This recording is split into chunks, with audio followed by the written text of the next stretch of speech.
All right, welcome back to the Crypto ZX channel, to the XRP community. Appreciate each and every one of you guys for showing tremendous amount of love. This right here is a very important big update right now. We're hearing more from the XRP regarding the SEC lawsuit. So let's get right into it. Before I do that, as always, just a quick disclaimer. Anything on this channel is not financial advice. Always do your own due diligence and research when you are investing in crypto. So we have it here. Ripple has filed a civil appeal pre-argument statement, which is Form C.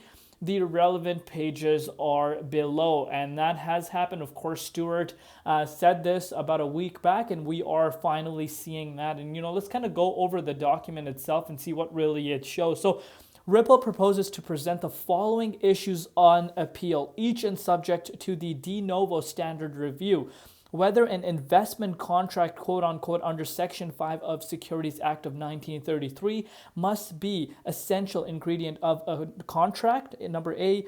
B, imposes the post-sale obligation on the seller, and C, that gives the buyer and the right to demand and receive profits from these seller activities. Whether the district court erred in concluding as a matter of law that some Ripple transfers of XRP met the requirements, for an investment contract, including an investment of money, but in common enterprise, reasonable expectations of profit solely from Ripple's efforts. Whether the proffering evidence of widespread uncertainty about the application of the federal securities laws to virtual currencies and other digital assets, and of the SEC inconsistent and deliberately vague statements on how it would apply, those laws. Ripple raised a genuine dispute of the fact that was material to its defense, that it lacked fair notice, that it violated Section 5. Whether the specificity and clarity requirement of Rule 65 of the Federal Rules of Civil Procedure bar an injunction that, like the one here, does no more than to direct the enjoined party to obey the law. And Stuart also has something to say about this specifically, and you can see today Ripple filed a Form C listing the issues we plan to raise on our cross appeal. A few things to keep in mind as we move forward. The case is not about whether XRP in and of itself is a security. XRP is uniquely situated as having a clarity alongside Bitcoin in not being classified as a security. So, people come and say, XRP is a security. No, that has been clear. That ship has sailed. XRP, the native token, is not a security. The SEC is not challenging that ruling, which stands as a law of land, which is, a good thing to see.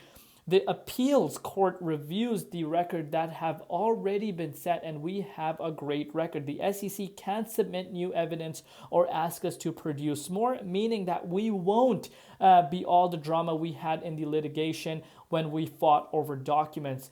As we go through this process, please remember the SEC broader strategy to try to create a distraction and confusion for Ripple and the crypto industry. But honestly, it's just background noise now. The hard part of the fight is behind us. Ripple business is growing and getting stronger every day, even as this appeal process plays out. And, Stuart has, hit every single point, and I've pretty much covered this on my channel every time I talk about XRP. The ship kind of has sailed. Of course, the lawsuit is still going on, which in terms of investors, the broader investors, obviously there's still a lot that are sidelined due to this specific lawsuit, but specifically in terms of big announcements, you're seeing some major announcements coming out over the course of the last few days. And as RLUSD gears up for its launch, I think this could really impact the entire, XRP ledger in a positive way. And speaking about the XRP ledger, we spoke about another news coming out yesterday, which was very bullish. And I think we're going to see a snowball effect playing out.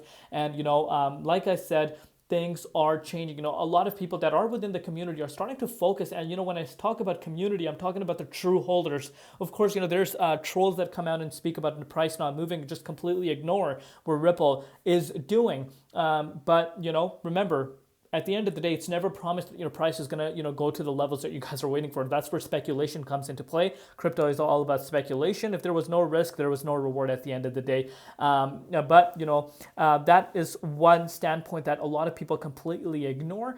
But people are starting to see the bigger picture now, right? And as regulation is coming, people are just wondering, things are not adding up. Why are they so specifically with Ripple case? Why are they so hard on it? Looks extremely strict, but on the other side they're admitting that they were hard on the entire crypto industry. It's just things don't add up. Are they seeing a bigger problem, a bigger threat that XRP ledger possesses to the current system, the way cross-border payments are currently done? And if you have done your due diligence research, this is where XRP's tech comes into play. But anyhow, let's continue to take a look at what's happening. So Grayscale XRP Trust is open to eligible accredited investors seeking exposure to XRP, which powers the XRP ledger, a distributed network used for cross-border payments. And Grayscale, we know what Grayscale has been able to do over the past a few months. And Grayscale Trust isn't something new, especially for XRP. This was even before the lawsuit, but after the lawsuit came, they kind of got rid of it, but they brought it back, and you can really see the landscape is shifting faster than you know it. But let me know down below what you guys think about this. Love each and every one of you guys. We'll see you tomorrow in Crypto ZX, and peace out.